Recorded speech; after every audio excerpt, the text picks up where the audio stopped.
Dans la nuit du 19 décembre 1995 vers 3h30 du matin, la police de Kinmel Bay, dans le nord du pays de Galles en Angleterre, reçoit un appel d'une femme nommée Sheila Davis. Elle parle de la disparition de son mari, Anthony Davis, qui devrait être revenu depuis plusieurs heures à leur domicile. Il est parti rendre service à une tante alitée en fin de soirée et depuis, personne ne l'a vu. Elle mentionne la plage de Pernsan, endroit où il a l'habitude d'aller marcher le soir de temps en temps. Peut-être lui est-il arrivé quelque chose. Au vu de l'inquiétude de cette femme, la police se rend immédiatement sur place et sur le parking désert, retrouve la voiture d'Anthony vide et fermée à clé. Soudain, un des policiers aperçoit une masse sombre sur la plage. Il s'approche. Au sol, les galets sont recouverts de sang. Et il découvre un peu plus loin avec horreur le corps de Davis, allongé sur les galets, lardé de coups de couteau. Anthony Davis, 35 ans, est la dernière victime d'un homme que l'on surnomme l'homme en noir. Prédateur qui terrorise les hommes du pays de Galles pendant près de 20 ans. Aujourd'hui, laissez-moi vous raconter l'histoire du serial killer anglais Peter Moore.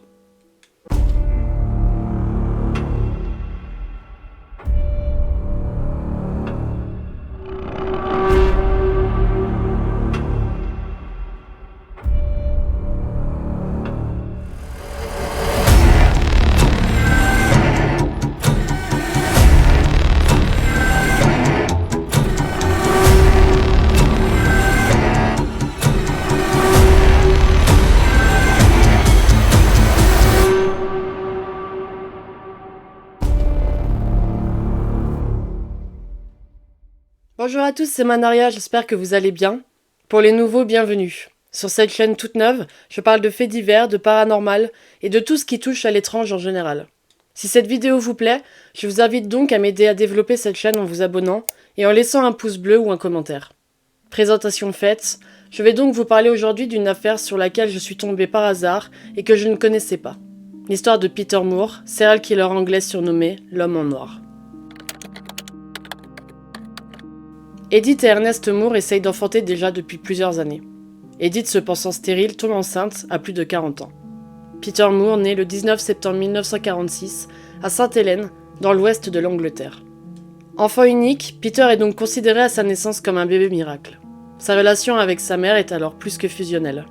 Elle lui donne énormément d'amour et chérit au quotidien cet enfant tant désiré. En 1952, la famille déménage à Kinmel Bay, une cité balnéaire du nord-est du pays de Galles. Peter a alors seulement 6 ans. Ses parents ouvrent une quincaillerie qui marche extrêmement bien. Possédant la plus grande maison de Kinmel Bay, ils sont considérés comme la famille la plus riche de la ville. Leur famille est respectée par la communauté de Kinmel et leur train de vie stable offre à Peter une vie plutôt douce. Beaucoup plus douce qu'une bonne partie des enfants de Kinmel Bay, où la classe ouvrière est majoritaire.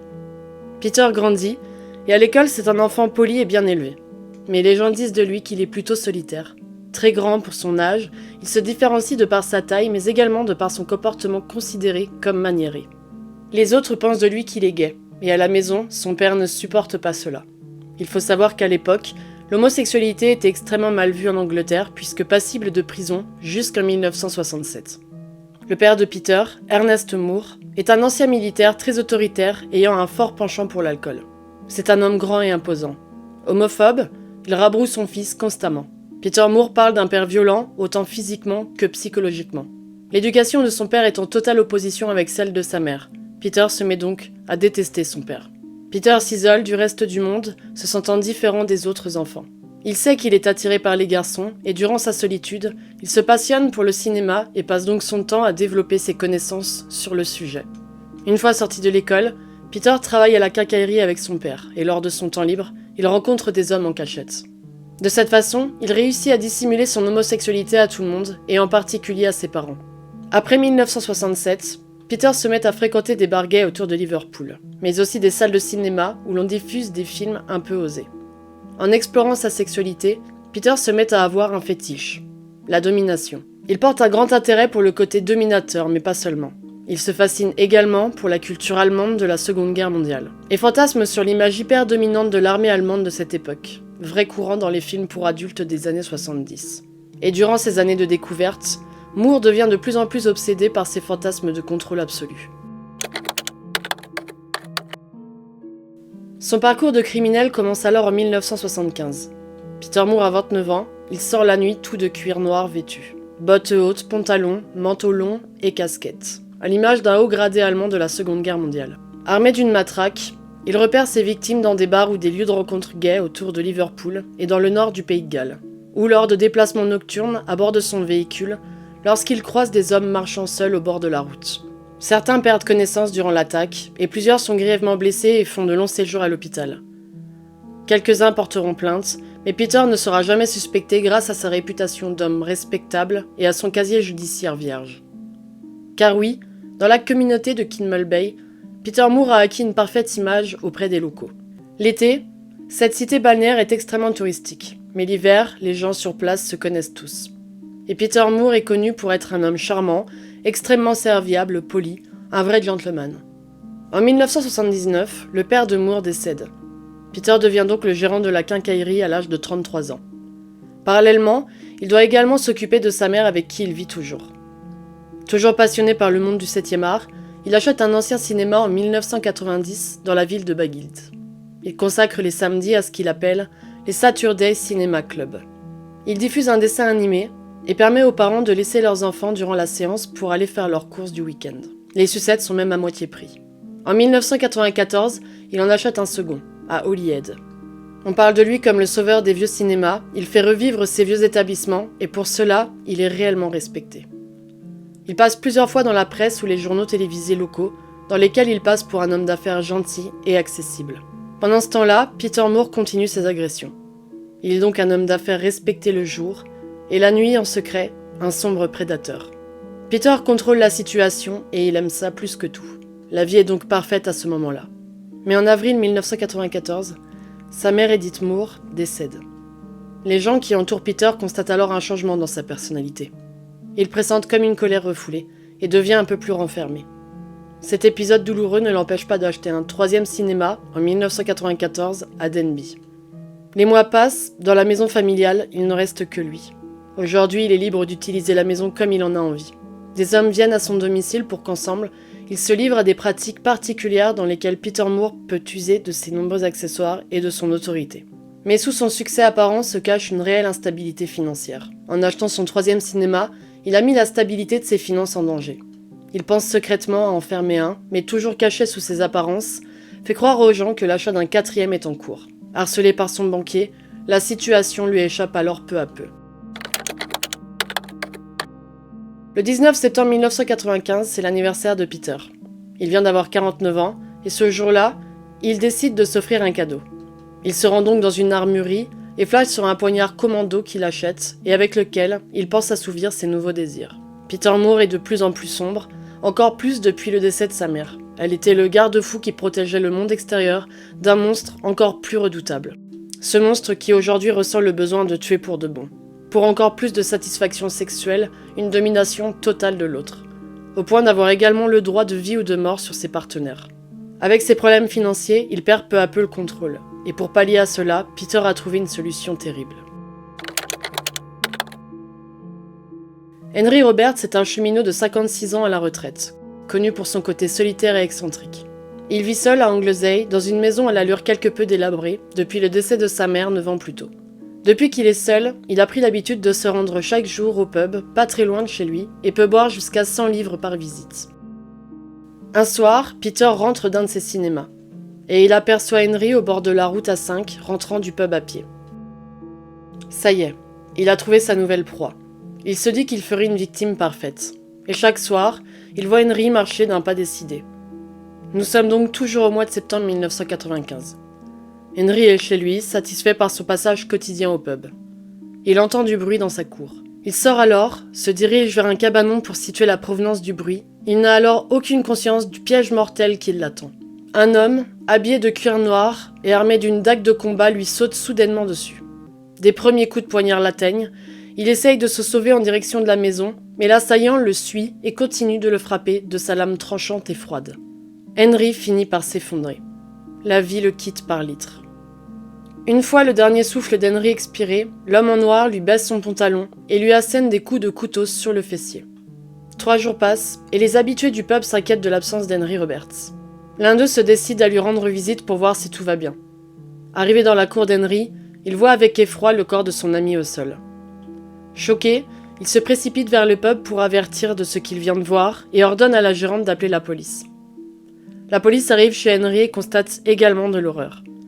Henry est sur le dos, dans une position humiliante. La police pense dans un premier temps à un cambriolage qui a mal tourné, mais se rend vite compte que les objets de valeur sont encore dans la maison. Henry Roberts présente 27 coups de couteau. Quelqu'un s'est acharné sur ce pauvre bougre. Après la découverte de la dépouille, 2 suspects seront arrêtés, mais finalement relâchés car aucun lien ne seront trouvés entre eux et Henry. Les seuls indices en possession des enquêteurs sont la présence d'une camionnette blanche devant chez Henry, dont la police essaye de retrouver le conducteur, et le vol d'un drapeau un peu particulier, car comble du sort, il se trouve qu'Henry avait une drôle de passion, la collection d'objets allemands de la Seconde Guerre mondiale. Nous sommes maintenant moins d'un mois plus tard, en novembre 1995. Peter Moore, encore exalté par son premier meurtre, repart à la chasse. Il prend alors un jour de congé pour se rendre dans un bar gay de Liverpool. Au comptoir, il repère un jeune homme qui boit quelques verres, Edward Carty. Edward est un beau jeune homme de 28 ans. Désespéré par la disparition récente de son compagnon, ce jour-là, il se noie dans l'alcool. Peter Moore l'aborde et lui paye quelques verres en l'écoutant se confier. Edward, alcoolisé, fait confiance à Peter, qui, ne l'oublions pas, sait se montrer très charmant. Edward demande alors à Peter Moore où il habite et s'il peut le ramener chez lui à Birkenhead, ville portuaire qui se trouve en face de Liverpool à quelques kilomètres. Peter accepte donc et les 2 hommes montent à bord de la camionnette. Edward, fatigué par l'abus de la boisson, s'endort sur la banquette. Il se réveille plusieurs dizaines de minutes plus tard et constate que Peter Moore ne le ramène pas chez lui. Edward panique et essaye de sauter de la camionnette en marche. Peter l'en empêche, s'arrête au bord d'un chemin forestier, descend de la camionnette armé de sa dague de combat et ordonne à Peter de descendre du véhicule. Peter frappe de nouveau et poignarde Edward 4 fois à l'abdomen. Edward s'effondre et meurt de ses blessures. Peter Moore traîne alors le corps de ce pauvre Edward dans la forêt et lui creuse une tombe sommaire. Malheureusement, personne ne recherchera Edward, dont les proches sont habitués à ne pas avoir de nouvelles. Son décès passera alors inaperçu, ce qui alimente considérablement la confiance et la satisfaction de Peter Moore, qui peut aisément continuer son parcours meurtrier. Après seulement quelques semaines, Peter Moore, avide d'horreur, se remet en chasse. Un soir, en rentrant d'un de ses cinémas, il prend de nouveau la 5. Un chantier de construction est en cours aux abords de cette route. Une caravane se trouve juste à côté sur un terrain goudronné. Peter constate que de la lumière émane de cette caravane. À l'intérieur se trouve Keith Randall. Keith est présent sur le chantier en tant qu'agent de sécurité. C'est un père de famille marié de 49 ans, connu pour son grand cœur. En effet, durant ses temps libres, il rend visite à des enfants hospitalisés ou bien devient accompagnateur de personnes âgées lors de voyages en autocar. Très aimant avec ses 2 filles, il organise d'ailleurs en cette fin novembre les fêtes de fin d'année avec celles-ci. Nous sommes maintenant le 30 novembre 1995. Keith se rend dans un fish and chips pour se prendre de quoi manger ce soir-là, s'installe confortablement dans sa caravane et passe un coup de fil à une de ses filles.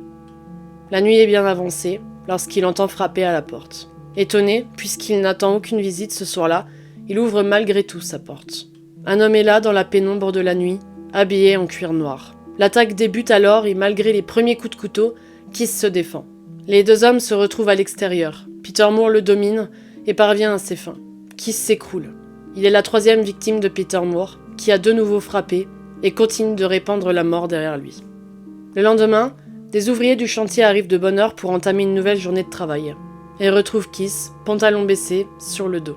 De nouveau, Peter a humilié sa victime en le poignardant dans une zone intime. La police arrive sur place pour constater le décès de Keith, qui présente des blessures défensives. Ils comprennent que Keith a essayé de se défendre de son agresseur. Et durant l'observation de la zone de crime, les policiers remarquent qu'un objet manque dans la caravane, un magnétoscope. Une enquête s'ouvre alors, les proches de Keith ne comprennent pas, il n'a aucun ennemi. Il n'y a donc aucun motif, exactement comme Henry Roberts. Keith s'est fait poignarder en pleine nuit, sans aucune raison. Nous sommes le 18 décembre 1995. Anthony Davis est un homme de 35 ans, il est père de famille, et est marié à Sheila Davis depuis déjà plusieurs années. Anthony est un homme connu pour son humour et pour l'amour qu'il donne à ses proches. Après une longue journée de travail au crématorium de Colwyn, toujours dans le nord du pays de Galles, Anthony, serviable et attentionné, décide d'aller rendre visite à sa tante actuellement alitée. Il prend alors le volant en fin de soirée, et s'arrête en route sur la plage de Pensarn, endroit où il se rend régulièrement pour marcher le long de l'eau. Pensarn Beach est connu dans les environs pour être un lieu de rencontre gay, et Peter Moore est là ce soir, comme ça lui arrive de temps en temps puisqu'il a déjà rencontré ou attaqué des hommes sur cette plage. Ce soir-là, il aperçoit Anthony. Il est seul, c'est parfait. Il trouve donc sa nouvelle proie. Il sort de sa camionnette, toujours habillé comme un soldat allemand et armé de sa dague de combat. Il se dirige vers Anthony qui ne se doute pas de l'être abominable qui s'approche de lui. Peter Moore l'attaque par derrière et lui donne un premier coup de couteau dans le dos. Anthony est un homme robuste et se bat pour sa vie. Durant la lutte, Peter reçoit un coup de poignard au bras, mais réussit tout de même à prendre le dessus sur Anthony qui s'écroule sur les galets de la plage de Pensarn après avoir reçu 6 coups de poignard. Peter Moore est blessé. Il prend le blouson d'Anthony Davis pour éponger son sang et compresser sa plaie, puis quitte la plage dans la noirceur de la nuit.